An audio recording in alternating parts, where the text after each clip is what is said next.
Good evening. क्या हाल चाल? उम्मीद है आप सभी क्लास 10th स्टूडेंट्स बहुत अच्छे होंगे और अपनी पढ़ाई लिखाई को अच्छे से कर रहे होंगे। आज स्टूडेंट 17 ऑफ फेब आपका मैथ्स का बोर्ड एग्जाम कंप्लीट हो चुका है। आई होप आप अपने इस बोर्ड एग्जाम में अपना बेस्ट देकर आए। जैसा कि मैंने अपने प्रीवियस वीडियो में कहा था, पेपर स्टूडेंट्स बहुत ज्यादा इजी भी नहीं आएगा और पेपर बहुत ज्यादा टफ भी नहीं आएगा। मैंने स्टूडेंट्स आपसे पहले बोल दिया था कि जो क्लास 10 का बोर्ड एग्जामिनेशन का पेपर है वो मॉडरेट होगा और लेंथी होगा। तो स्टूडेंट्स, मैंने कई सारे स्टूडेंट से पूछा है तो बहुत सारे स्टूडेंट से कहना है कि सर पेपर बहुत ज्यादा टफ था, 2025 के हिसाब से जो पेपर है वो बहुत ज्यादा टफ आ गया। कुछ स्टूडेंट्स का कहना है कि पेपर मॉडरेट था, लेकिन ऐसे मुझे कोई भी स्टूडेंट्स अभी तक नहीं मिला जिन्होंने कहा हो कि पेपर इजी है। तो ओवरऑल स्टूडेंट जो पेपर है वो स्टूडेंट्स मॉडरेट टू डिफिकल्ट आया है। एक ऐसा क्वेश्चन जो मैं इस वीडियो में डिस्कस करना चाहता हूं कि जो सीबीएसई ने क्लास 10th में बेसिक और स्टैंडर्ड का जो कंसेप्ट बनाया है वो तो मुझे आज तक समझ में नहीं आया कि जो बेसिक और स्टैंडर्ड का जो कंसेप्ट है कि अगर आपके पास 10th में बेसिक्स है, बेसिक मैथ है, तो आप 11th में मैथमेटिक्स नहीं ले सकते। लेकिन स्टूडेंट्स, मैं अपने कई सारे स्टूडेंट्स से ये बात कहता हूं जो मेरे जानने वाले हैं, जिन स्टूडेंट्स को मैं पढ़ाता हूं वो मुझसे सिर्फ एक ही सवाल पूछते, क्या सर मैंने बेसिक मैथमेटिक्स लिए तो क्या पेपर आसान आएगा, क्या मैंने स्टैंडर्ड मैथमेटिक्स लिए तो क्या मेरा पेपर टफ आएगा। स्टूडेंट्स, मैं आपको इस वीडियो में क्लियर कर दूं और मैंने कई बार बच्चों से कहा है कि स्टैंडर्ड और बेसिक में बस 19-20 का फर्क होता है। स्टूडेंट्स, कई बार ऐसा हो जाता है कि स्टैंडर्ड का पेपर एज कंपैरेटिव इजी आता है और बेसिक का एज कंपैरेटिव टफ आता है स्टैंडर्ड के हिसाब से।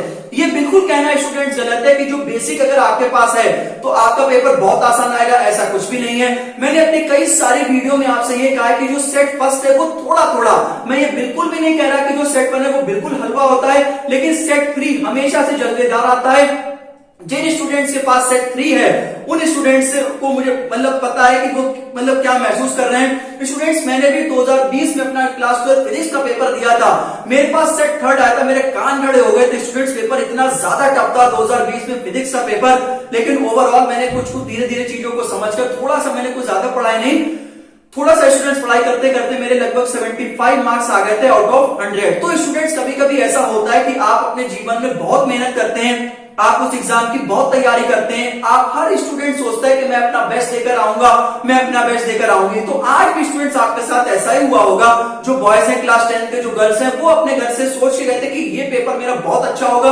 कुछ स्टूडेंट्स का कहना है कि देखो पेपर तो लेंथी था, ये बात मैं मानता हूं, और स्टूडेंट तभी मैंने यहाँ पर लिख रखा है कि ये जो चेकिंग है वो स्टूडेंट्स आसान होगी। खास तौर से जो पेपर सेट 3 का था वो पेपर स्टूडेंट थोड़ा सा टफ था।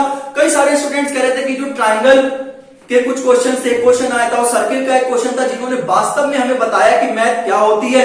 कुछ बच्चों को कहना है कि हमने जेई का पूछ लिया गया 10th में कि तो जेई लेवल का पेपर होता है। तो कुछ बच्चों ने कुछ एज कम्पेयर टू टॉन्ट मारने के लिए, उसको एक कमेंट करने के लिए इस वे में कहा था। स्टूडेंट्स, मैं आपको ये बता दूं कि आप बेटा पूरे साल पढ़ाई करते हैं, आप शुरुआत से चैप्टर्स को पढ़ते हैं, प्रोबेबिलिटी तक पहुंचते हैं, स्टैटिस्टिक्स तक पहुंचते हैं, तो आप स्टूडेंट्स क्या करते हैं? देखो, कई सारे टीचर्स ने यूट्यूब पर लाइव चलाया था, मैराथन चलाया था, सभी टीचर्स बहुत ज्यादा इंटेलिजेंट हैं, बहुत अच्छा पढ़ाते हैं, बहुत बच्चों का भला चाहते हैं। लेकिन स्टूडेंट जो आगे आने वाले 10th क्लास के बच्चे हैं, मैं सिर्फ उनसे ये रिक्वेस्ट करता हूं कि आप सिर्फ और सिर्फ उन 14 दिनों पर या सिर्फ और सिर्फ 15 दिनों पर या फिर आप सुबह सुबह सिर्फ 4 बजे वाली क्लास पर बेटा डिपेंड मत रहा करो। मैंने बिल्कुल भी ये नहीं कहा कि आपको वो क्लासेस अटेंड नहीं करनी है। आप स्टूडेंट बिल्कुल क्लास अब ये है कि जब आपने पूरे साल अपनी मैथ्स की तैयारी करी है तो आप सिर्फ और सिर्फ उन 15 दिन पे डिपेंड होते चले जाते हो। अब स्टूडेंट्स, अगर कोई टीचर आपको इंपॉर्टेंट क्वेश्चन देता है, अगर वो बहुत दावे से कहता है कि ये आ सकता है, क्योंकि 100% तो स्टूडेंट्स कुछ भी श्योर नहीं है इस दुनिया में, तो अगर 99% वो चीजें आ जाती तो बहुत अच्छा है। लेकिन अगर स्टूडेंट्स 1% नहीं आता है तो बहुत ज्यादा नुकसान होता है बच्चों का। तो टू बी वेरी ऑनेस्ट, आप भले जो भी मैराथन चलाई जाती है, आपको सारी मैराथन को अटेंड करें, जो क्वेश्चंस लिखा जाते हैं वो भी, लेकिन टू बी वेरी ऑनेस्ट बेटा, आपको बिल्कुल भी उन सभी क्वेश्चन पर डिपेंड नहीं रहना है। क्योंकि क्या होता है कि जब आपके सामने कोई टीचर आपको पढ़ा रहे हैं तो वो स्टूडेंट्स आपको अलग अलग डिफरेंट लेवल्स के क्वेश्चन करवा रहे हैं, स्टैंडर्ड के करवा रहे हैं, बेसिक के करवा रहे हैं, तो आपका लेवल वो मैच हो पा रहा है या नहीं हो पा रहा है। टू बी वेरी ऑनेस्ट बेटा, अगली बात से ध्यान रखना, ठीक है ना। बिल्कुल आप अपने उन टीचर्स को फॉलो करें, आप बिल्कुल यूट्यूब से बहुत अच्छे से पढ़ाई करें, आप बेटा खूब मेहनत करें। लेकिन to be very honest, as a teacher, as a बड़ा भाई, मैं आपसे ये कहना चाहता हूं आपको बिल्कुल भी डिपेंड नहीं होना है। क्योंकि अगर फिर क्या होता है कि अगर वो क्वेश्चंस आ जाते तो पेपर आपका बहुत अच्छा हो जाता है, लेकिन अगर वो क्वेश्चंस नहीं आते तो फिर बहुत ज्यादा जो मतलब होता है डिस्कम्फर्ट होता है, फिर हम कॉन्फिडेंस गेन नहीं कर पाते, तो ऐसे बहुत ज्यादा प्रॉब्लम होती है। कई सारे स्टूडेंट सेक्शन डी तक पहुंच ही नहीं पाए, उनके 20 मार्क्स का छूट गया, 25 मार्क्स का छूट गया। जैसे एमसीक्यू थोड़े 17, 18, 15 एमसीक्यू के आसपास बहुत आसान आए थे जो बच्चों के हो गए थे, लेकिन आगे आने वाले कुछ क्वेश्चंस में पता लगा कि लेवल दिखाया।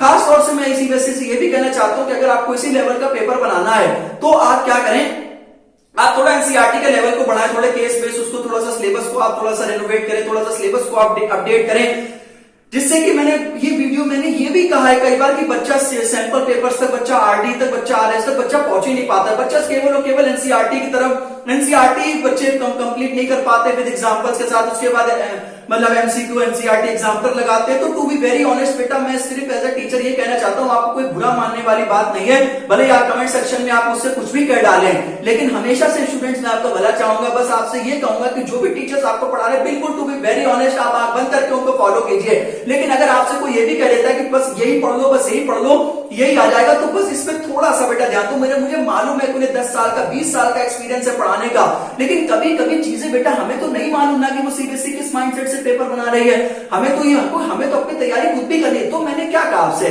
सेल्फ बिलीव, अपने आप पर भी भरोसा रखो, हमेशा दूसरों के ऊपर डिपेंड नहीं हुआ जाता है। आप लोगों का बस ये फिर आप ये कहते कि सुबह 4 बजे वाली क्लास से कुछ नहीं आया, या मैराथन से कुछ नहीं आया, या उससे रिलेटेड क्वेश्चंस आए। कुछ बच्चों का कहना है कि सब कुछ मैराथन से फंसा, कुछ बच्चों का कहना है सब कुछ मैराथन से नहीं फंसा। तो सबके ओवरऑल व्यूज होते हैं, सबके ओवरऑल कमेंट्स होते हैं, देखने का नजरिया सबका अलग होता है। तो student to be very honest, मैं आपसे सिर्फ इतना सा कह देना चाहता हूं कि जो भी आपका ये पेपर हुआ है, भले ही पेपर स्टूडेंट टफ आया हो या पेपर भले ही मॉडरेट हो, सेट 1 हो, सेट 2 हो, सेट 3 हो, तीनों ही सेट अपने अपने आप पे बढ़िया थे। सेट 3 में भी क्वेश्चंस थे, अच्छे खासे क्वेश्चन थे। सेट 1 का बहुत सारे स्टूडेंट का सेट 1 भी होगा, 2 भी होगा, 3 भी होगा। तो सबसे पहले मैं आपको बता दूं कि जो टीचर्स क्लास 10 की कॉपी चेक करते हैं सीबीएसई में, मैंने आपको कई बार बताया कि उन्हें मालूम है कि जो 10th क्लास का बच्चा है वो अभी सिर्फ 10th क्लास का उसका पहला बोर्ड एग्जाम है, उसे बहुत अच्छे से नहीं पता होता है कि हमें कैसे रिप्रेजेंट करना है। तो स्टूडेंट्स जो चेकिंग होगी वो लीनियंटी होती है। तो बस मैं आपसे सिर्फ बेटा इतना ही कहना चाहता हूं कि ओवरऑल आप पूरा मैराथन पे डिपेंड ना रहे। आप पता क्या करते हैं, आप मैराथन अटेंड करते हैं तो आप अपनी जो पूरी आपने तैयारी की होती है आप उसको बिल्कुल साइड में रख देते हैं कि चलो जो हमने तैयारी की तुम साइड में जाओ, मुझे सिर्फ इन 14 दिन में पढ़ना है, सुबह 4 से 6, 7 बजे तक पढ़ाई करनी है। तो बस जो आपने 7 महीने 8 महीने अपने आप को दिए होते वो बेटा कहां पर चले जाते हैं। आप अपने आप पर बिलीव ना करके आप उन 15 दिनों पर बिलीव करने लगते हैं, तभी दिक्कत होती है। मैंने क्या कहा आपसे, मैंने कहा 15 दिन बाद आपको वो करना है, आपको फॉलो करने क्वेश्चंस आप लिख लीजिए, आप उनकी भी प्रैक्टिस करिए, लेकिन आप अपनी तैयारी पीछे छोड़ देते हैं। जैसे वो कहते हैं ना कि सेल्फ स्टडी करो तभी आपके नंबर अच्छे, ऐसे सेल्फ बिलीव से ही आपके नंबर अच्छे आते हैं ना। तो अपने आप पर भी भरोसा रखो, अपने टीचर पर भी भरोसा रखो, है ना। जो टीचर्स अच्छे होते हैं वो बताते हैं कि तुम मुझ पर भरोसा रख, बिल्कुल रखना है, क्योंकि टीचर ही आपको अच्छा गाइडेंस करता है। लेकिन इसका मतलब ये बिल्कुल भी नहीं है कि आपने जो अपनी पढ़ाई करी है वो आप अपनी बिल्कुल जीरो करते हैं। ऐसा करते हैं आप कि आप अपनी पढ़ाई को बिल्कुल साइड में रख देते हैं। अब आपको एनसीईआरटी वगैरह से कोई मतलब नहीं, अब आप सिर्फ उन्हीं क्वेश्चन को प्रैक्टिस करते हैं। जब आपके सामने क्वेश्चन आते हैं, कह रहे ये तो हमें पता ही नहीं है, तो आप अपनी तैयारी को जीरो मान लेते हैं। तो कहीं ना कहीं मैंने देखा होगा कि जब आपका भी पेपर आया होगा बच्चों, तो आपका कॉन्फिडेंस लूज हुआ होगा, क्या ये कहां से आ गया। और कभी कभी मैंने आपको बताया थोड़ा सा स्टूडेंट्स डर भी लगता है। आप एक बार कमेंट सेक्शन में जरूर बताएं कि आपको पेपर करते वक्त आपको कैसा फील हुआ, तो आपका सेट 1 था, सेट 2 था, सेट 3 था, आपको कैसा लगा पेपर को, पेपर मॉडरेट था, टफ था, या फिर कैसा, आपको कमेंट करके बताएं कौन सा आपका पर्टिकुलर सेट था, कितने मार्क्स आपके आ सकते हैं, या फिर जो मैंने बताया क्या ओवरऑल व्यू आप इसको समझ रहे हैं। टू बी वेरी ऑनेस्ट, मैं जाते जाते बस बेटा इतना ही कह देना चाहता हूं कि आप अपने ऊपर भी फोकस करें, सेल्फ बिलीव प्लस टीचर की बात कोई माने। इसका मतलब ये नहीं, देखो दोनों इक्विलिब्रियम में रहने चाहिए कि आप भी और सर भी, या मैं भी, जिनसे भी आप पढ़ रहे हैं तो दोनों की बात आपको माननी, अपनी भी माननी कि मुझे अपनी भी तैयारी करनी है। मैंने मैंने जो तैयारी करी मुझे उस पर डाउट नहीं करना है कि ये गलत है, बस यही सही है, मतलब उनके भी क्वेश्चंस को लगाने और अपने आप भी प्रैक्टिस करनी है। तो टू वेरी ऑनेस्ट, मैं आपसे बस यही कहने के लिए आया था। और जाते जाते मैं ये कह देता हूं स्टूडेंट्स, मैं आपको थोड़ा सा मोटिवेट करने आया था। अब स्टूडेंट्स आप अपने इंग्लिश के एग्जामिनेशन की तैयारी करें, आगे आने वाले साइंस के जो डिफरेंट आपके एग्जामिनेशन है आप उन पर फोकस करें। जो स्टूडेंट्स होना था वो हो चुका है। थोड़ा सा बच्चे कह रहे हैं कि मैथ का पेपर टफ आया, तो क्या आगे आने वाले पेपर आसान होंगे और ज्यादा टफ होंगे। तो मैं जाते जाते बता दूं आपको कि आगे आने वाले जितने पेपर होंगे सभी का जो लेवल होगा वो मॉडरेट होगा, बहुत ज्यादा आसान नहीं होगा, बहुत ज्यादा कठिन होगा, बीच का होगा, मॉडरेट टू डिफिकल्ट होगा, जैसा कि आता हुआ आ रहा है। ऐसा कोई जरूरी नहीं कि पेपर बहुत आसान आ जाए, पेपर मॉडरेट आएगा कि बच्चे कर सकते हैं। तो आई होप आपको मेरा एक्सप्लेनेशन अच्छा लगा। एक बार कमेंट करके जरूर बताएं आपने मेरी इस वीडियो से क्या सीखा। अपने ओवरऑल कमेंट में बताएं कि आपको पेपर करते वक्त कैसा लगा। अब आपको बिल्कुल भी पेपर के बारे में नहीं सोचना है, आपको अपनी अलग प्रिपरेशन करनी है। To very honest, all the very best. बिल्कुल भी परेशान मत होना, बस अगली बार से ये याद रखना, आप क्लास 11 में आएंगे, 12 में आएंगे तो टीचर की बात पर भी बिलीव रखना है और अपनी पढ़ाई को बिल्कुल जीरो नहीं मानना है। मैंने क्या कहा, अपनी पढ़ाई को बिल्कुल भी जीरो नहीं मानना है। लिख कर रख लेना सामने कि मुझे अपनी पढ़ाई को आज के बाद कभी भी जीरो नहीं मानना है।